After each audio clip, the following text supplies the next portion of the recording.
안녕하십니까? PwC 컨설팅의 박동규 파트너입니다. 이렇게 오늘 만나 뵙게 되어서 반갑습니다. 오늘은 자동화와 AI 만남, 그리고 오토메이션 글로벌 트렌드와 대응 방안이라는 주제로 준비를 해봤습니다.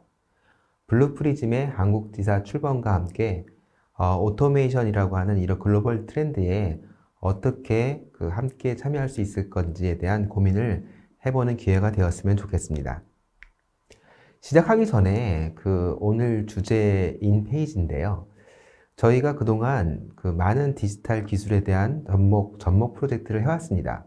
뭐 RPA라든지 AI라든지 IoT 이런 많은 기본 디지털 기술들에 대해서 저희가 검토를 했고 이런 걸 비즈니스 현장에 저희가 적용해 왔습니다.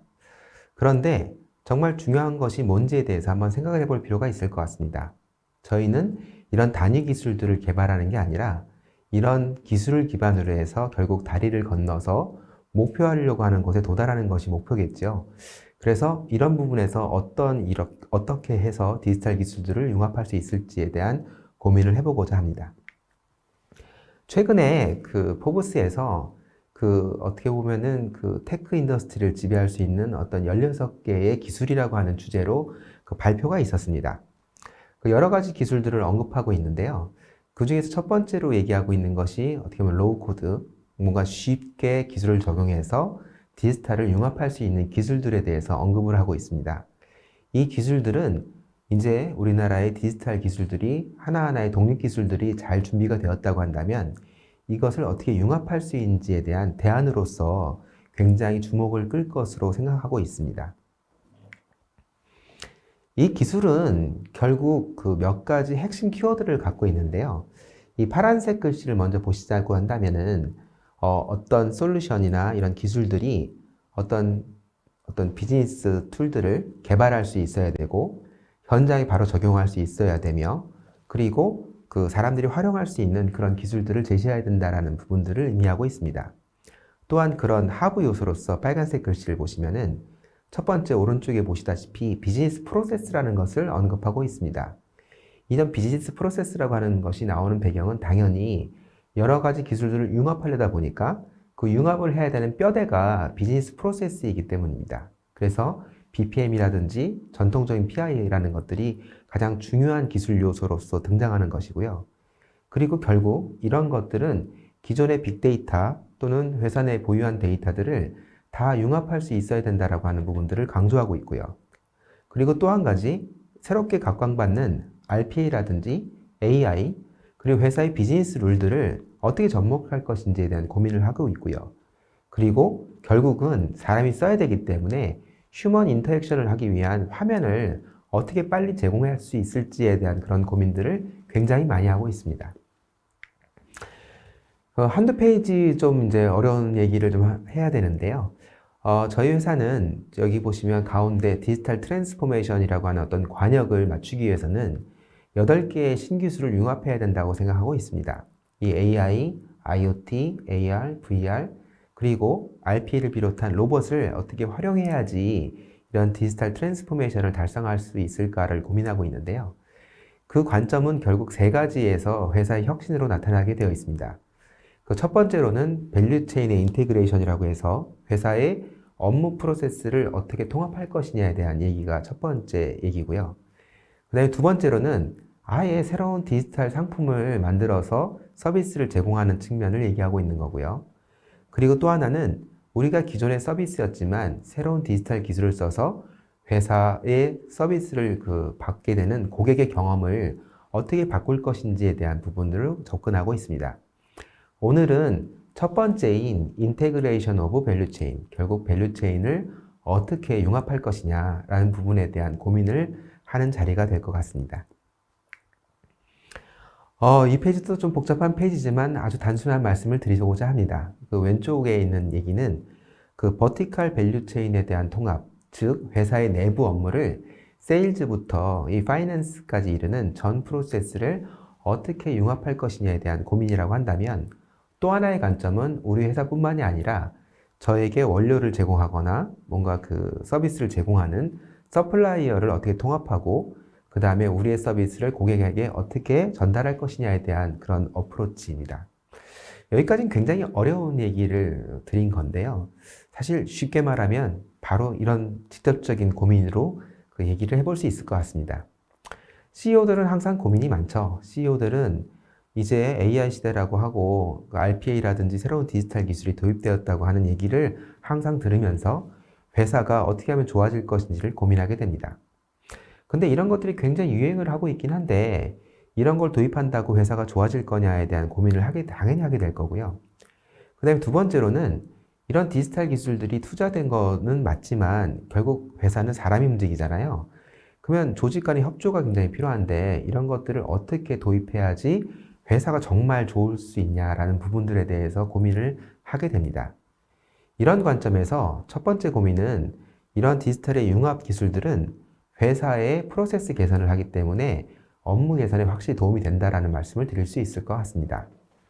그리고 두 번째로는 결국 사람이 하는 일인지라 부서가의 협업을 위하려면은 부서의 협업을 위해서는 내가 정말 이 기술의 사용을 통해서 내가 혜택을 볼 수 있을까라는 것들이 가장 중요한 요소가 됩니다.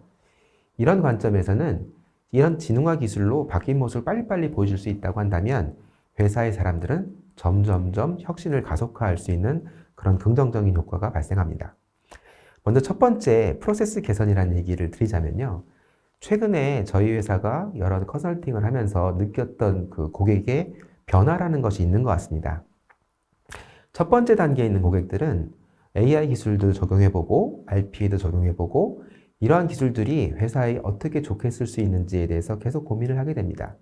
많은 회사가 이 단계를 거쳤고요. 이 단계를 거치게 되면 바로 자연스러운 고민이 싹 틉니다. 국지적으로 RPA를 써서 회사 일은 좋아졌지만 그 프로세스 전반적으로 다 좋아지진 않았는데 결국 이러한 기술들을 회사를 정말 좋게 만들려면 이 프로세스 전반에 여러 기술을 써야 되는구나 라는 것들을 바로 인식하게 됩니다. 그 다음 단계는 뭐냐면 결국 이런 일들이 잘 되려면 사람이 하는 업무가 필수라는 것을 깨닫게 됩니다. AI나 RPA가 하는 업무한테 완전 자동화를 시킨다는 것은 사실은 불안한 일이죠. 제대로 일을 했는가에 대해서 사람이 검수를 해야 되고 그리고 직원들이 이 시스템을 쓰려면 결국 이런 AI라든지 RPA 기술이 자연스럽게 녹아있는 시스템을 사용해야 되는 거거든요. 결국 어떻게 직원들이 이런 시스템을 활용하게 될 것인지에 대한 고민을 많이 하게 됩니다. 이런 3단계 관점에서 어느 위치에 우리 회사가 지금 있는가를 고민해 보는 것도 좋은 자리가 될 것 같습니다. 그러다 보면 회사의 프로젝트라든지 방향성이 많이 바뀌게 됩니다. 융합 이전에 왼쪽 위에 있는 융합 이전에는 RPA 기술이 도입됐기 때문에 RPA를 적용할 수 있는 프로세스 1, 2, N 뭐 이런 것들을 찾아다니게 되고 그 다음에 텍스트 마이닝을 적용할 수 있는 첫 번째 프로세스, 두 번째 프로세스 이런 걸 찾게 되는데요. 이런 기술들이 도입되면은 이걸 융합시켜서 프로세스를 처음부터 끝까지 어떤 기술을 써야지 회사가 좋아질 것이냐에 대한 고민을 하게 됩니다. 오른쪽에 예시를 보시면은 예를 들어서 CCTV 이미지 기술을 활용해서 화재가 나는 것을 발견하는 알고리즘을 만들었다고 치죠. 그거는 머신러닝 AI의 세계라고 한다면 그 발견된 사실을 즉각적으로 소방부서라든지 방재센터에 어떻게 알람을 하고 실행을 시킬 거냐라는 것을 로봇이 처리하게 한다든지 뭐 이런 일들이 필요하게 되는 거죠. 또한 가격 예측을 하게 되는 프로젝트를 해서 머신러닝을 했을 때 이거를 정말 내가 가격을 예측했으니까 구매를 하는 시점이 왔는가에 대한 판단을 할 때 사람이 승인을 하는 절차를 어떻게 이렇게 융합시킬 거냐라는 고민을 하는 이런 업무 변화가 생긴다라는 겁니다. 또 아까 말씀드렸다시피 결국 기술은 사람의 업무를 개선해야 되기 때문에 하나의 사례를 보시면 좋을 것 같습니다. 제가 컨설팅을 하던 어떤 회사는 여러 팀들에서 엑셀로 그 업무를 하는 그런 일이 있었습니다. 그러다 보니까 한 부서에서 했던 업무를 두 번째 부서로 보내고 이메일로 보내고 그 다음에 예측한 결과를 서로 공유하고 이런 일들이 있었거든요. 이런 부분들을 RPA와 머신러닝을 써서 효율을 굉장히 급상승시키는 거를 가능하다고 얘기를 했었는데 결국 사람은 자기가 바로 이거를 어떤 화면을 쓸 수 있고 어떤 일을 할 수 있는지를 바로 알면은 바로 그런 고민이 없어지더라고요. 협조가 굉장히 잘 됩니다. 이 예를 보시면 어떤 화면을 빨리 만들어낸다고 한다면 이 화면이 AI를 활용하는 예라든지 유관부서의 협조를 어떻게 받을 수 있는지에 대한 부분들을 굉장히 빨리 제시하는 것들이 굉장한 성공 요소가 되었어요. 결국 그런 화면을 통해서 이런 UX라고 하죠. UX를 통해서 이런 걸 내게 준다고 라고 하는 것들을 영업부서와 생산부서들이 곧 인식하는 그런 변화가 생겨났다는 것들이 굉장히 중요한 변화라고 할 수 있습니다. 이런 것들이 생겨나면 다른 부서에서 하는 것을 방관하는 그런 관점에서 좀 더 내 팀이 얻어낼 수 있는 그런 화면을 좀 더 얻어내기 위한 협조 관계가 생겨나게 됩니다. 결국 디지털 융합 기술이라고 하는 것들은 네 가지 측면에서 굉장히 중요한 역할을 해야 됩니다. 첫 번째로는 화면을 빨리 만들어서 유관부서의 혜택을 협의할 수 있어야 되는 부분이 있고요. 그리고 두 번째로 프로세스는 결국 디지털 융합의 뼈대가 됩니다. 이 프로세스를 관리할 수 있는 하나의 툴이 필요하게 될 거고요. 결국 이런 프로세스가 완성되면 한 앞에 담당자가 업무를 마치면 띵동 하고 두 번째 담당자가 일을 시작하고 앞 단계에서 AI나 RPA가 일을 끝냈을 때 사람이 바로 리뷰를 하는 절차를 알 수 있도록 프로세스 연계가 되어야 되는 것이죠. 또한 기존에 있던 우리 회사의 데이터라든지 그런 시스템들을 여러 개를 묶을 수 있어야 되기 때문에 화면을 붙을 수 있는 그런 인터페이스가 중요해지고요. 또 우리가 이런 효율을 계속 내고 있는지를 모니터링 할 수 있는 화면, 관리 화면이라는 것이 굉장히 중요해집니다. 결국 RPA가 적용됐을 때 RPA가 계속 사람의 효율을 내고 있는가를 모니터링하는 것이 중요한 것처럼 말이죠. 앞으로 이런 기술들은 여러 영역에서 인간의 업무를 대체하고 자동화를 할 예정입니다. 많은 것들이 개발되고 있고 개발 중에 있거든요. 특히 이러한 솔루션들의 가장 중요한 애플리케이션의 중요한 역할은 하나의 단위 기술만 쓰지 않는다는 겁니다. 예를 들면 이 아래쪽에 있는데요. 예를 들어서 영업사원들이 본사 자료를 보내는 화면을 빨리 기술로 만들어서 화면을 만든다라고 하는 건 화면 디자이너의 영역이죠. 그리고 예를 들어서 그런 영업사원들이 외부 가격을 정보를 취합하는 것들은 예를 들어서 이런 RPA가 로봇이 대신해 주건다고 한다면 이거를 AI가 미래 가격이 어떨 거다라는 것을 예측해 주는 것들을 또 하나의 융합되는 그런 프로세스가 될 것이고, 그리고 공정 데이터를 시각화하는 것들은 기존의 시각화 툴들이 일을 하겠지만 이런 것들을 집계해서 분석하는 업무들은 이런 머신러닝이 처리한다든지 이런 프로세스의 여러 기술들이 융합되는 부분들이 발생할 것으로 생각됩니다. 그러다 보면 굉장히 많은 생각들을 해야 됩니다. 이게 단순히 기술이 도입됐을 때의 문제가 아니라 프로세스, 테크놀로지 뿐만 아니라 거버넌스, 아까 말씀드렸다시피 리뷰라는 게 필요하잖아요. RPA나 AI가 하는 일을 그냥 내버려 두고 그냥 통과시킬 거 아니라고 한다면 그런 거버넌스라든지 어떤 조직에서 이런 일을 할 것인지, 그 다음에 누가 개발할 것인지 이런 고민들이 될 것이고요. 이런 것들은 결국 전사 차원의 최적화라든지 통합, 그리고 확장에 대한 부분, 표준화에 대한 대답을 할 수 있어야 될 것으로 생각하고 있습니다. 이런 툴들이 도입됐을 때 고려해야 될 사항들이 굉장히 많습니다. 이게 예를 들어서 회사에서 집에서 굉장히 좋은 차를 샀는데 그 차를 사고 기존에 가던 곳만 갈 수는 없잖아요. 멀리 드라이브도 가셔야 되고 새로운 방식으로 운전을 하셔야 되잖아요. 근데 이런 새로운 기술이 도입됐을 때 예전에 하던 것처럼 이런 것들을 만들어 달라라고 위탁하고 그러면은 만드신 분들은 설계를 해달라 이런 어프로치가 아니라 빨리빨리 만들어보고 써보고 고쳐가는 그런 어프로치로 이런 디지털 기술들을 접목해야지 효용을 낼 수 있다는 것이 우리가 생각할 수 있는 부분들이고요. 또 한 가지로는 모든 기술들이 그렇지만 항상 쉬운 것만 있는 것이 아닙니다. 전문가의 영역과 일반의 영역들을 잘 나눠야 되거든요.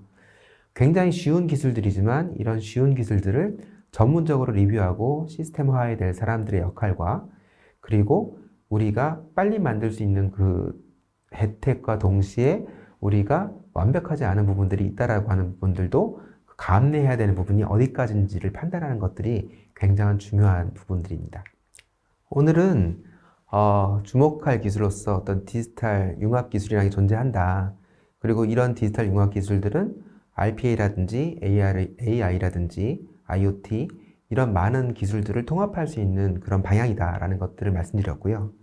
그리고 이러한 디지털 융합 기술들이 향후에 디지털 트랜스포메이션을 가속화하기 위한 굉장히 중요한 그런 기술이다라는 것들을 설명드렸습니다. 그리고 이런 신기술을 통해서 우리가 자동화를 달성하려고 하는 이런 방향 자체가 굉장히 중요하다는 말씀을 드린 동시에 이러한 기술들이 할 수 있는 업무와 한계, 그리고 업무 방식의 변화에 대해서 고민하는 것이 매우 중요하다는 말씀을 드렸습니다. 오늘 제 이야기를 들어주셔서 감사합니다.